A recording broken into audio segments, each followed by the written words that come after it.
America के साथ जब से भारत के रिश्ते तल्खी में बदले हैं, प्रधानमंत्री नरेंद्र मोदी ने अमेरिका का नाम लेना जब से बंद किया है और एससीओ की बैठक से लौटे हैं, उसके बाद से दोनों देशों के बीच में लगातार तनाव बढ़ रहा है। और इसी तनाव के बीच में पीटर नवारो जैसे सलाहकार, जो कि राष्ट्रपति डोनाल्ड ट्रंप के बहुत चहेते हैं, उन्होंने बयान दिया था कि भारत में अगर कोई सबसे ज़्यादा लाभ ले रहा है तो वो ब्राह्मण वर्ग ले रहा है।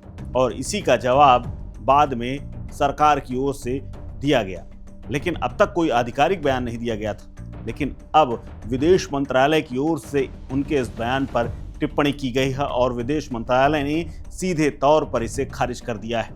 दरअसल फॉक्स न्यूज़ के साथ एक इंटरव्यू में पीटर नवारो ने सीधे तौर पर भारतीय रिफाइनरियों पर उंगली उठाई थी और आरोप लगाया था कि भारतीय रिफाइनरियां रूस से कच्चा तेल सस्ते में खरीद रही हैं और उसे प्रोसेस करके ऊंचे दामों में निर्यात कर रही हैं। नवारो के शब्द में खास तौर पर भारत के ब्राह्मणों को टारगेट किया गया था। खास तौर पर उन्होंने कहा कि खास तौर पर भारत के ब्राह्मण अपने देश के लोगों की कीमत पर मुनाफाखोरी कर रहे हैं। उन्होंने आगे कहा कि इस पैसे का इस्तेमाल रूस यूक्रेन युद्ध में कर रहा है और हमें इसे रोकना चाहिए। लेकिन अब विदेश मंत्रालय ने इस पर टिप्पणी करते हुए इस बयान को खारिज किया है और कहा है कि इस तरह के बयान से दो देशों के बीच में संबंध बिगड़ते हैं।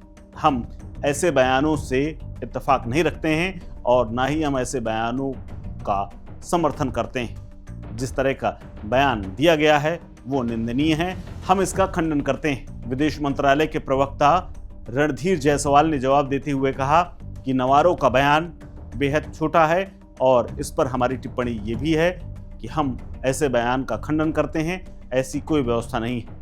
उनका यह बयान निजी हो सकता है, लेकिन दो देशों के बीच में ऐसे बयानों की जरूरत और जगह नहीं होती है। क्या कुछ कहा है विदेश मंत्रालय के प्रवक्ता रणधीर जायसवाल ने, सुनिए।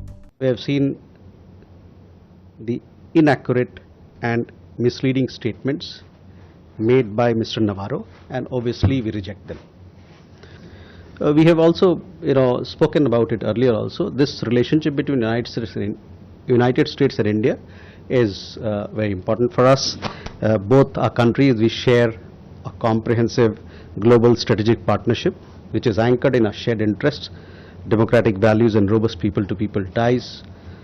This partnership has weathered several transitions, as I said before, and challenges. We remain focused on the substantive agenda that our two countries have committed to, and we hope that the relationship will continue to move forward based on mutual respect and shared interests. As you would have seen, Pranay, आपका मैं ध्यान लाना चाहूँगा, युद्धाभ्यास चल रहा है Alaska में। साथ ही साथ कुछ दिन पहले 2+2 का इंटरसेशनल मीटिंग हुआ था। एक और डेलीगेशन, एक दल आया था डिफेंस पॉलिसी ग्रुप का अभी कुछ दिन पहले। तो दोनों देशों के बीच में आवाजाही, दोनों देशों के बीच में बातचीत चल रही है और हम प्रतिबद्ध हैं कि